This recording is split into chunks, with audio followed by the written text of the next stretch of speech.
What's good, everyone? OJ here. Welcome back to another video. Today I'm going over my initial impressions of the PlayStation 5 system. So the first thing right off the back that you notice with the system is obviously it's massive. It's just a huge ugly box in my opinion, but I'm not gonna spend too much time on that. You know why? Because it doesn't matter. It sits there in your living room or entertainment center, whatever the case is, and that's that. And we've already talked about it and made jokes, but yeah, it's a big, massive, ugly-ish type of system that for some people might seem very good looking or futuristic, or you might like it, but that doesn't matter. What matters is the controller and the games and the system inside, you know, what you can do with it.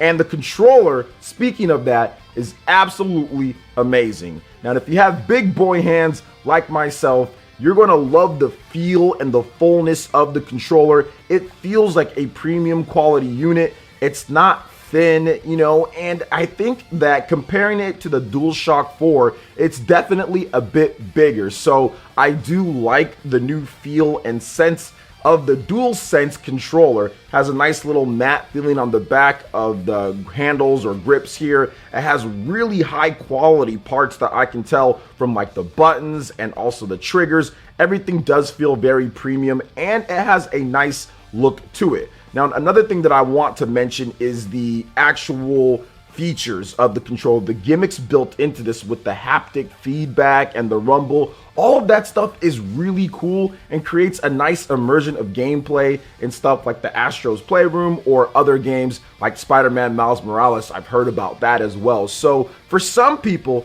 that could be the deciding factor whether to buy it if you have an Xbox Series X or a PC and a PlayStation 5 and you're deciding, well, what should I buy this multi-plat game on? It might be because of this controller for some people based on how well it's done with the triggers, if it's a shooting game or if it's like an action game and having to have those different sensations with it. It's going to depend on if developers actually want to take advantage of it, just like HD Rumble. Sometimes you see some really good implementation, other times it's probably not that great. But either way, it's good to have the option in there for developers if they're going to take advantage of the controller. And you can bet that Sony's first party developers are going to take full advantage of it, especially if it's anything like the whole Astro's Playroom, because that game is absolutely nuts with this controller. It's essentially their 1-2 switch, right? It's like a tech demo, but done much better, obviously, than that game. But it's like a tech demo for the controller, essentially, and the PlayStation 5 system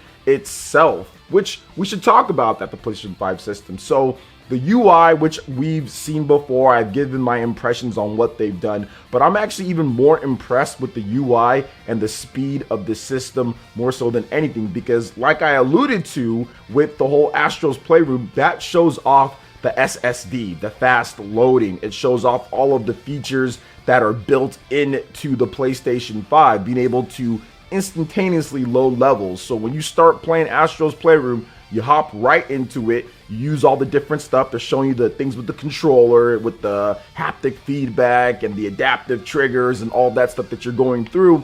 But there's no loading time in between levels. You just start at one place and then you just keep going. And that's what they're trying to do with the PlayStation 5 and the SSD. Now, not every game is going to be able to do stuff like that, but that's what they're trying to do, where it's just bam, it's right there. You don't have to worry about going from one place to another and then stopping and starting, which I was waiting for in Astro's Playroom. I was like, okay, well, where's the loading at? I was like, oh, okay, there's not gonna be any, right? You just kind of go through and play. And I also use the new feature that's built into the UI, and that's the whole activities type of thing, to where you can like hop right into a section if you missed, like, let's say a little collectible or something like that, which it's going to be interesting to see what developers take advantage of it, because it seems like that takes quite a bit of programming and time. Now, I'm not a developer or programmer, but it seems like that type of stuff would take a lot to kind of be able to hop right back into a certain segment or level and be able to get something that you missed and have it displayed and everything like that. But either way, it's a really cool feature, and it's nice to kind of have it in there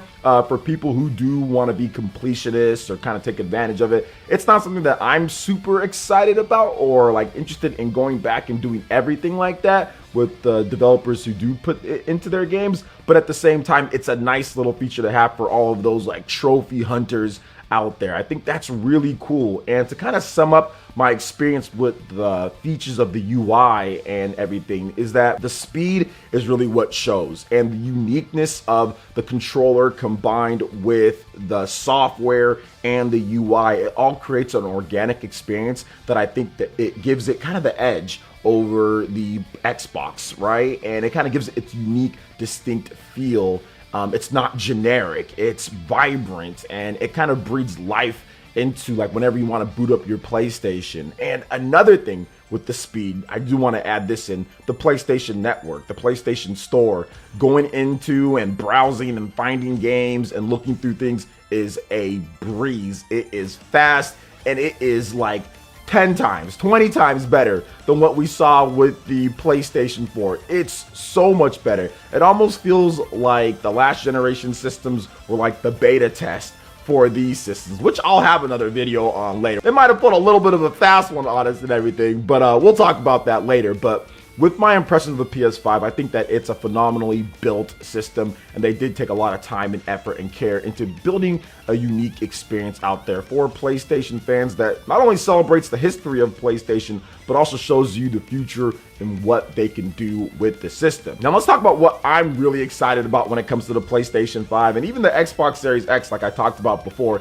and that is backwards compatibility. A lot of my backlog that I never finished, or I want to go back in and play and collect more stuff, or whatever the case is, that is going to be getting a lot of playtime on my PlayStation 5. And I am happy to report that Sony's big games, their exclusives, run extremely well. So far, I've tested out Final Fantasy VII Remake, God of War, and Ghost of Tsushima, and they're every bit as good as the PlayStation 4 counterparts, but even boosted to be better. 60 frames per second across the board for God of War and also for Ghost of Tsushima. Now, I'm not Digital Foundry, so I can't see if there's any frame little dips and milliframes and milliseconds and all that, but from what I'm playing, it feels good to play. Now, when it comes to Final Fantasy VII Remake, I put the most amount of time into that game so far, and from what I can tell, it definitely runs better and it looks better, but I'm not sure if it's 60 frames per second the whole time, but it definitely feels like it at times, and it feels a lot smoother to play.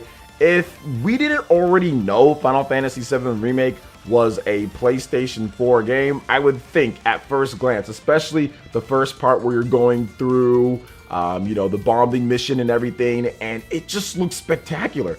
It looks so good. It looks better than some of the other PlayStation 5 games we've seen so far that launched with the system. So I'm very impressed with some of the backwards compatibility for some of these games, especially with Final Fantasy VII Remake and also God of War and Ghost of Tsushima. Those three games stood out to me from what I've played so far. Now, I still have a lot more testing to do. I still have to go back and look at some of the other places, right? The like textures for some of Final Fantasy VII and some of the other things, but so far so good for the backwards compatibility of the PlayStation 5. I'm actually very impressed with it. Now, to kind of round out my impressions here so far, guys, I would say that the generation is off to a good start with Sony. I think that they nailed it when it comes to bringing together the experiences of shopping for different games, going through the system, features and what you can do with the system, UI accessibility and ease of use,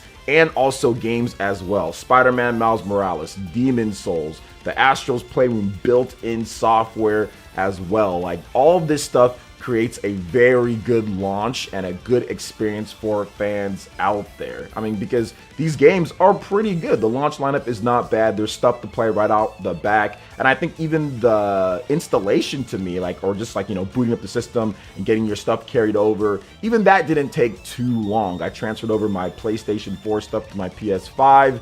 I installed this while I waited. I mean, at the boot up, I mean, there was the PlayStation app that I downloaded, and that's really good as well. So it creates a fantastic experience that I think that a lot of fans are going to be very happy with for years to come. I think that these systems will be able to last despite whatever, you know, stuff that's been coming out about hitting walls with development and all that. It doesn't matter. It matters about the games. It matters about what they can do. And this tech, in my opinion, is good enough to last. But the games are the most important thing. And that's going to be the fun part about PlayStation, is experiencing those games with, you know, with what they've done with the controller and with what they've done with some of the UI elements and everything. I think it creates a great experience for PlayStation gamers out there and people that just want to play great games. We're going to see some pretty cool stuff. So those are my first impressions of the PlayStation 5. I don't have a final grade or anything just yet. We'll get that once I get some more experience with some of the new PlayStation 5 games and I test out some more stuff.